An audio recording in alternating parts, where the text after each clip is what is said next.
কালকে তো রাত 1:30-2টা পর্যন্ত প্রতিনিয়ত কথা বলতে হয়েছে। চিফ মিনিস্টারের সাথে আমি কথা বলেছি।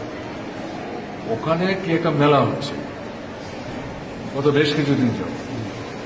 মানুষের অভিযোগ হচ্ছে এই মেলাতে জোয়া খেলা হচ্ছে আর এই নেশা ভাঙ এই জিনিস চলছে, এটা উচ্ছৃঙ্খলতা।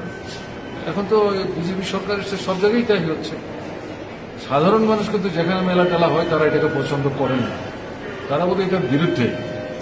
যাই হোক, এই মেলার প্রাঙ্গণে সম্ভবত 2-3টা ছেলে এই নেশাগ্রস্ত অবস্থায় নিজেদের মধ্যে মারধর করছিল।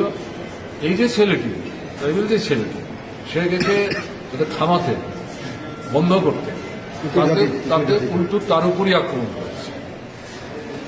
সে একটা কলেজে পড়া ছাত্র, তারপরে আহত হয়েছে। সেখান থেকে তাকে জীবিত নিয়ে এসেছে গতকাল সকালে, সে প্রাণ হারিয়েছে।